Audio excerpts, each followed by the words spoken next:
Julie Rowe show today. We have a great guest on the phone, my friend Joel, and we've got Eric on the phone as well. We'd like to welcome you guys. How are you today? Joel? Great, Julie. Thank you for having me on. Sure. We've already done one podcast with Joel. We started talking about what I see in the United States, and we're gonna pick up where we left off. Eric, how are you today? Doing great. The weather's beautiful today. That's nice. Yeah, it's beautiful here in Kansas too. Blue skies, just a few clouds, and nice and sunny at 81 degrees. Nice. On a Tuesday. I'm not sure when this is going to air, but today's Tuesday. All right. So, just wanted to welcome you guys, welcome the audience. Thanks for listening. And let you know in advance, we've been working on trying to get up to speed on some of this stuff. We are new to doing the podcast, and it's been reported back to us that we're having some auditory issues, some sound issues on the Podomatic side, as well as I just got a text that at least one of the podcasts was cutting off when somebody was trying to listen to it. Just want to let you know we're trying to work through those kinks, but in the meantime, stay tuned, keep checking in with us, subscribe to my channel, either on YouTube or Podomatic or both, and send them to your friends and family. Today, we're going to pick up where we left off with Joel, and that's talking about what I see in the United States. So I'm going to turn the time over to Joel to ask his question. We left off in Southern California. Yeah, we actually didn't talk about Southern California too much, so I was hoping to get a little bit of Southern California today, maybe some Hawaii, Arizona, New Mexico, and maybe Texas if we can get that much in today. We'll see. Okay. And if not, we can talk a little bit about Nevada, too. Nevada's right there next to Arizona. Oh, excellent. Yes. I forgot about Port Nevada. And if those people in Utah are lucky, we might talk about St. George. I don't know. We could do a whole podcast just on the greater St. George area. So let's see what we can do. We've got about 35, 40 minutes. We're going to try and get as much done as we can today. And then we'll pick off where we left off on that one the next time we have Joel on as a guest. This was Joel's idea to talk about what I see in the United States, and then he also suggested that we talk about what I see in the world. So stay tuned for the broadcast that I do with Joel. That's where we're going to go for the next several podcast recordings with my guest Joel. All right, so we left off in California. I wanted to add, I didn't add everything, as far as disasters. But just think about everything that could possibly happen as far as natural disasters go, and you're going to see that all over the world. In some areas more than others, like mudslides, because excess rain or lots of snow that melts and causes mudslides, or sometimes earthquakes with lightning and thunder and tornadoes, and then that causes moisture. So I wanted to mention that because I don't want people to think that just because I don't mention it, it won't happen. I can see already people are going to go, she never said anything about an earthquake in, such and such place. For instance, I haven't talked much about earthquakes happening in Idaho or other volcanoes and things, but they will happen there. We'll talk a little more about Idaho later. And, just because I don't say it doesn't mean I don't see it or it doesn't happen. And just because I don't say it doesn't mean I have seen it or have or haven't seen it the other way. I don't know if I've seen everything. I guess I've seen a lot. They've shown me enough to give me an idea of some of the things that are going to happen and some specific things in certain areas. And I know basic geography in areas, but I've never studied these maps. I don't get on the internet and study the topography or the geography of the United States or of the world. This is all stuff that's just been shown to me in usually starting in night vision, and then I have follow-up day visions that go along with it. Sometimes now, in the last couple of years, I see more of it in day vision, and there's lots of different types of visions that you can have. So with Northern California, I just wanted to add, I do see mudslides happening there. Also flooding. We're going to have mass amounts of flooding, and then in other areas and in some places, sometimes the exact same location where we had flooding in the United States will then later have drought and famine. So just think of everything that's talked about in the scriptures, and we're going to live through it in the 7 years of tribulation. Going down to Southern California, we pick up with the foreign troops coming in. First meeting land, coming onto the shore. The first boots on the ground that I see come into the Los Angeles area, going northward through Los Angeles. They also come through by air as they parachute down onto the land. So they come in by submarine and boat, mostly submarine, and then parachuters coming down, paratroopers. And we're talking about massive amounts of foreign troops coming in that area, the Chinese troops. They come in to the Los Angeles area and go on up the coast, going north towards San Francisco, and then from San Francisco coming south and going north, and then from Los Angeles going both south, and then also coming into San Diego and going north towards LA as they meet and try to cut people off who are trying to find food, clothing, shelter, and other rescue from the storms, from the disasters, and from the foreign troops. Those in Southern California trying to escape the cities where there's later mass execution and other really, really, really dark things, as well as like tsunami and earthquake and other natural disasters. People at first, and this is kind of the pattern, at first people go and try to go by car or motorbike or any kind of faster vehicle they can. I even saw people getting on their horses, and people that lived in the country that were more isolated, but they didn't live quite far away enough, or they were in locations where troops were coming through, or people from the cities were coming out. Like if they lived an hour outside of LA, for instance, or San Diego, and they had land and they had horses, they were even trying to get on their horses to escape. Anything other than trying to have to leave by foot. So the majority of people at some point in time are ending up doing mass evacuations by foot because the highways are broken up, the back roads are more accessible for a while, marauders are around, there are gangs, the prisons in a lot of areas are broken up, and so and people abandon their posts, and so the prisoners get out. There are a lot of reasons why it becomes dangerous for people in these last days as they are trying to hunker down and find safety. In San Diego, we have a huge influx of people coming in from Mexico. It's already getting pretty dangerous when it comes to the drug cartel. We see that going into Arizona. Let's transfer over into Arizona. I see mass exodus of people in California and Arizona going north, and those coming in from Nevada, from Las Vegas. I see nuclear explosions in both Phoenix and Las Vegas, and also in some of the coastal cities. More of the missiles coming into the coastal cities, and the missiles coming in, and nuclear explosions in both Las Vegas and in Phoenix. Las Vegas, on the Strip in particular, is pretty much annihilated. And so mass exodus of individuals coming from Los Angeles over into the greater St. George, Utah area. Royal Gorge is blown. It's cut off, path is cut off, and we are seeking with GTRS, that's one of the locations we are seeking to have supplies ready to be distributed. So when people come en mass exodus on foot or by car or whatever means they can, we are ready with as many supplies as we can and with men and women who can help give aid. I see people coming from Arizona on up all the way into southern Utah as well, and different parts of Nevada like Reno and other places that are also populated. The Phoenix area, I see people going and trying to find safety in the Snowflake area, the Pine Valley, some of those upper mountain areas with the high desert mountain areas. They try to find refuge there. In the Tucson area, I find some of them going to Mount Lemmon and other areas. I used to live out there. Joel, you used to live out there. You know Mount Lemmon, don't you? I do. Yeah, so it's not a big enough mountain for everybody in Tucson, is it? Oh, no, not at all. Right. So we see a lot of people there, and the troops do get over to Mount Lemmon because it only takes about an hour to get up Mount Lemmon. So for those that are listening to me, if I were in your shoes and you live in Tucson, I would not go to Mount Lemmon. Don't count on that being a place of safety.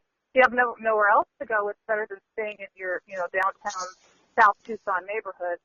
But the drug cartels have already come into Phoenix, and the human trafficking problem in both Phoenix and the Tucson area is huge right now. It will continue to be increased exponentially. The human trafficking problem will grow exponentially, and the headquarters actually on the West Coast and Western United States actually becomes Tucson and Phoenix. That route that they do, they'll bring people in, as they already are, from New Mexico on over into Arizona and into the southern Utah area, and they will also try to extrapolate people from southern Utah, taking them down into that Phoenix area. One of the reasons that the Lord does what he does is to try to essentially limit the damage that's being done by those Satanists and those people that are working in the human trafficking and drug cartels. I see the Temple of Baal, B-A-A-L, being erected in different parts of the United States. They've already got a gateway in New York and in London. They also have smaller gateways throughout the United States that they've been building that they have not announced, that they've not made public. I see those gateways and those portals and their doorways being opened up, and I see them taking passengers and passages both under the railroad, through the railroad, and on other public transportation like subway systems and trains and train stations. So I caution you, later on, when you have somebody in the government or in the military forces, ours or theirs, who are trying to convince you to get on a bus or to try to get on a train or to try to get on a subway, and they're forcing you to do that with the promise of food or otherwise, that they're threatening if you don't do it that they're going to injure you or your family, I caution you greatly against that.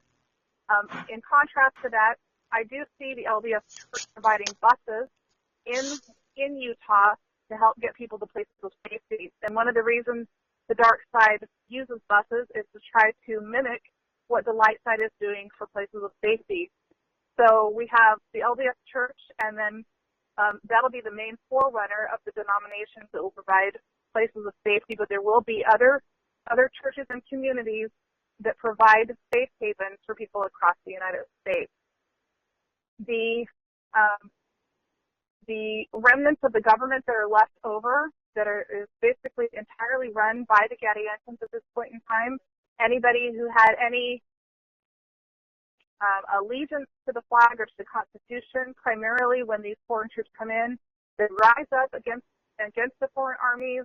They do try to fight them, and they are called upon to defend the Constitution. Even the elders of Israel and others within the United States called upon to defend the Constitution as we go to war against the United States Gadiantans and against those foreign invaders that are members of foreign armies, many of which have been indoctrinated with hate speech against the United States and false belief systems. Let's see. I think I need to take a breather. That might be a lot for people already, Joel. What do you think? Should I breathe for a minute? Yeah. You got to breathe for a moment and let people catch up. Eric, what do you think? Do you mind I'd like to ask a question. You talk about all these events unfolding, and I'm not going to ask you when those occur, but can you tell us, like, in the sequence of events? We've already talked about the Wasatch Wake Up, and then about a year later, we see a big one take place. Can you tell us when this all begins after? Yeah. So I don't know exactly when this occurs. I have an idea of when it occurs. I'm not given permission to discuss timelines and specifics over this podcast. My understanding is I am 44, and I believe that we will be invaded by the foreign armies before I'm 50. So, it could be as early as next year. I don't know exactly when it will be. At the earliest, we have sleeper cells throughout the United States. So those sleeper cells are waiting for their cue, and we could have an entire podcast on sleeper cells. In fact, maybe we should do that sometime. But I see a lot of this being a combustible situation. And tell me one more time what your question was, because my mind was already jumping ahead, wanting to talk about sleeper cells and things like that. Well, immediately on this podcast, you started talking about Southern California and invading troops. And so is that before, during, or after, say, the big one? Okay.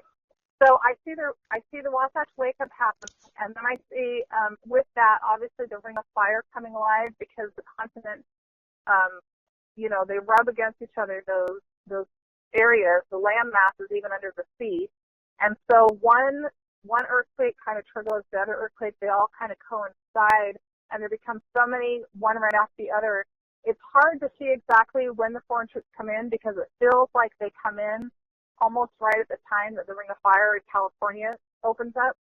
And I do know that the scenes I've seen, by the time the foreign armies come up Highway 191, they also come up through I-15. They come on I-70, I-80. They come in the main highways all over the United States. Their goal is to take over the airports, the schools, the hospitals, government buildings, and to take over like main highway passages and put checkpoints and other things up. Anywhere you can see where they could basically either annihilate or completely take over the most people and the most infrastructure, and have the least amount of resistance due to that. So the scenes that I've seen are the big one, not the Wasatch Wake Up, but the big one that's about a 9, 9.5, or even 10 off the Richter scale that happens that centers in Salt Lake and goes out on the Wasatch. The foreign troops come in after that. They come in before that into California. They come into Utah after that. And and I'm not totally clear on the timing of that. I just know that I see, they've shown it to me a lot, but I don't have clarity to know, because it's like I see them coming in a peaceful manner first to try to help with some of the stuff in California and to try to help with things in Utah. But they're really there, and they already have their super cells. They're really there to take over and to dominate and to, put the American people into subjection of their governments and of their militaries. So I see it happening in such a quick manner, and they're coming from all sides, that I don't have total clarity as to the timing of, what comes first, if you will. It feels like the foreign troops, the sleeper cells, and the foreign troops come in initially, and I know they're there, under the guise of helping, and then it quickly turns to war down in the southern states in California, because the people there have an uprising, and they have a conflict when they start realizing that the Chinese who come in aren't really friendly. It's not friendly when you have a foreign army coming to your door and telling you that you need to leave and that they're going to take over your house. So it quickly turns south, and then I see them heading into the Boise area, after they've already gone into Portland, gone in to Seattle and some of those cities on the coastlines. Then I see them moving inland, and they do that as part of as they move inland into the United States. And they come because the coast, Utah is not that far away, relatively speaking, from the coastline. That's one of the first states that they can hit. They also know that the LDS Church has encouraged members of their church, Mormons, to have food stores for a long time. So they know that they can get supplies there. They believe they can go there and get food. They also want to try to minimize how many of those members of the church are able to escape their clutches, because they don't want an uprising. That is their goal, is to keep from having the LDS Church and members of it have an uprising against them. That is something that's been prophesied for generations, and members of the LDS Church know that. They've heard about it. They've been raised with that as what they call the elders of Israel, which is specifically talking about the house of Ephraim rising up against those that would do combat on U.S. soil. That's been prophesied by Joseph Smith and other prophets of the LDS Church. And the goal of the foreign army is to keep from having the LDS elders of Israel rise up to defend the Constitution. Does that help? I just went off, didn't I? Wow. Joel, do you have any questions? My head. This will Oh, good to get this out. I've been wanting to talk to you about this for a while. Well, she definitely answered your question there, Eric. So I just want to kind of say, one of the things I noticed was that, all these schools are getting all these solar panels and are basically becoming self-sufficient. Right. And, I could really see, the grid going down, and if you want power, you got to go to a school. And there at the school is where they'll, basically have the ability to control the population from that. Right. They will actually do lockdowns at the school. One of the first things they'll do is lockdowns at the school so that people are not able to get their children. They will use that as a way to try to coerce men to join the wrong side, to defend. The lies will just be amazing how many lies they tell. They will basically use fear tactics. They'll tell everybody, that they have to get the chip in order to get food or to get their kids back. They have to chip the kids so that you can keep track of them, because it becomes so dangerous. If you don't chip your kids, somebody will steal. Somebody will put them in a human trafficking ring.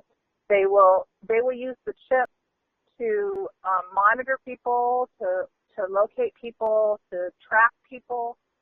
They have tracking devices in those chips, just like when you chip your dog. That's what we're looking at here, only a lot of those chips will have tracking devices already built in, and also to identify. So if you escape or try to escape, you will have been chipped. Therefore, they will know who you are, what your identity is, how many members of your family.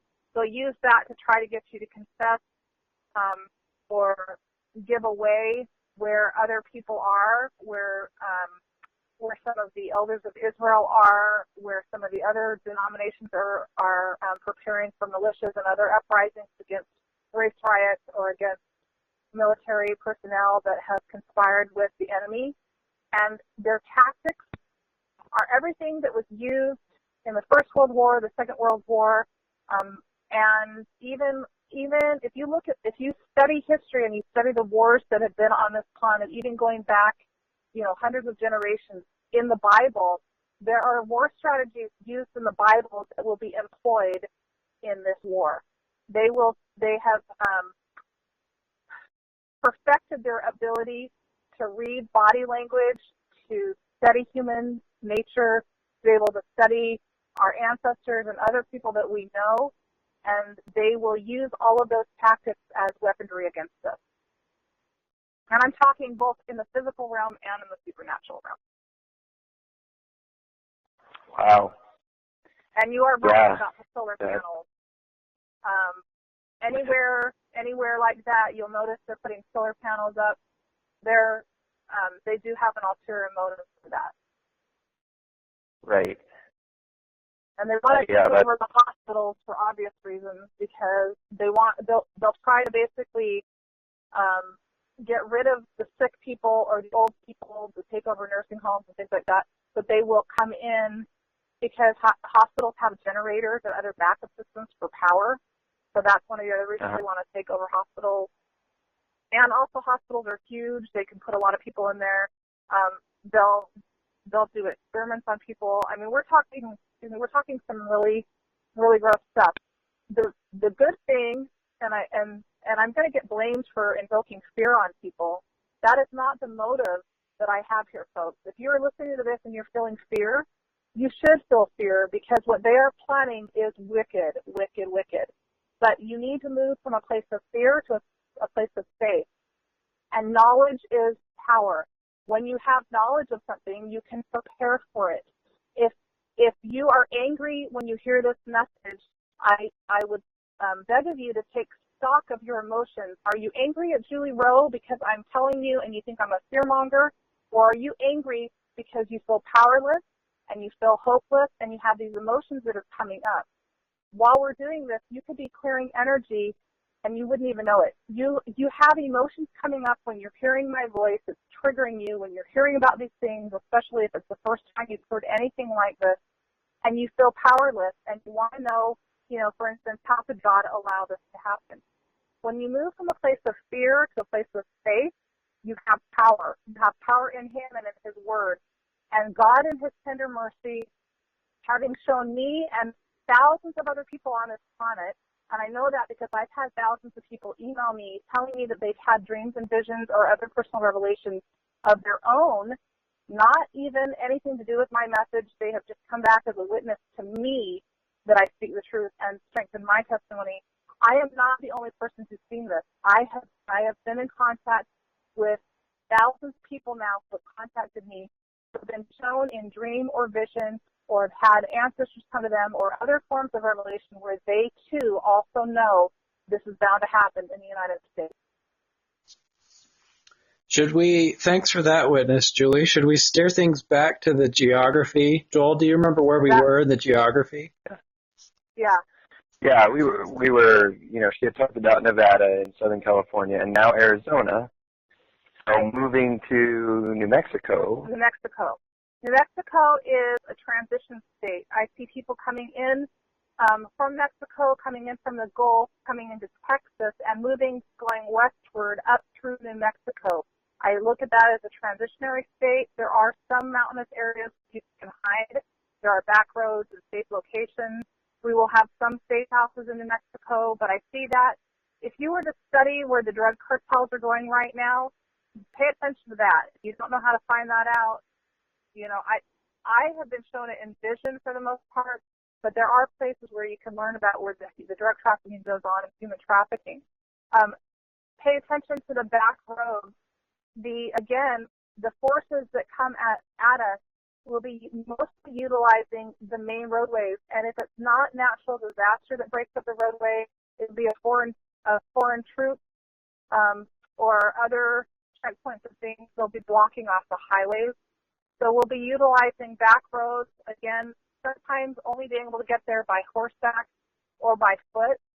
And New Mexico is key because we have people coming from the East Coast who are going to want access to the West mountainous regions. And both foreign troops coming from the East Coast that would be blocked off by our troops, they'll also be blocked off by the Madrid when the Madrid earthquake happens, and some of the foreign armies that come in from the East Coast will be drowned during that inland ocean that's created. So people coming up through Texas, going through New Mexico, and New Mexico going up into, again, southern Utah, into the Monticello area, some of the St. George area going up Highway 191. Look at Highway 54, Highway 40. I see people coming from the Kansas City area going south down through Oklahoma and on over through New Mexico as they go on up to southern Utah, because the Denver area becomes so dangerous in Colorado, either through the tunnels that get blown or if you go through the Colorado passes and Vail and some of those areas, either they block those off, they get blown up, or the troops have taken over, they blow them, we blow them. There are a lot of different ways that Colorado is blocked off from the west, making it difficult for passage between the Kansas area and, like, say, Utah or some of those other locations to get further west or further north. So I-80 going through Wyoming is very difficult as well. The headquarters of the UN and the foreign troops is the Denver airport. That is not just a conspiracy. They are doing things at the airport. They are planning for mass executions. They're planning for mass overtake. They have reasons. If you were to look at the topography of the United States and the location of Denver, you can see exactly why they would want to make that their location for headquarters. When D.C. is destroyed, the president will make his way, or at least try to make his way, from Washington, D.C. They do have tunnels. They have safe tunnels they developed from members of the government.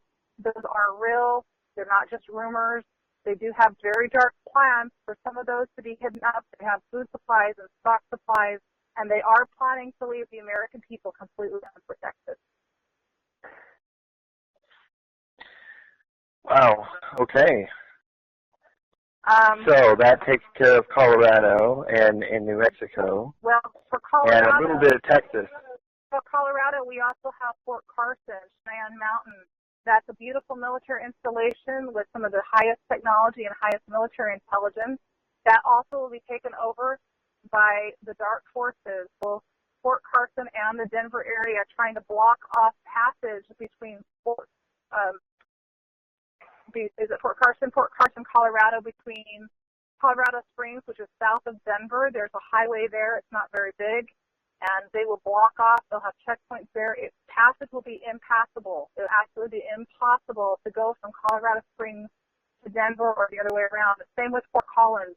There's a reason they have put in all of those toll booths. And those toll booths, wherever you see toll booths in the United States, those will be, for the most part, most of those will be transferred into checkpoint locations so that they can stop vehicles, search them, abscond people, abscond supplies, take food and other things so that they can use it for their benefit. So those toll booths, if you were to think about how many they're putting in just around the Denver airport in the Denver area, they have grown exponentially in the last 5 years. All right. Sorry. I get on a roll. What can I say, you guys? You know me. You know how I go. Yeah, no, that's like so much information coming at me. I'm just trying to digest it all. So that's why people, and I talk fast, they got to know I'm not making this stuff up. How does this happen that she can say all this so quickly? It's because it's real, you guys. I'm not making it up. This is not rehearsed. You guys know that. You know me. You know. Yeah, for sure.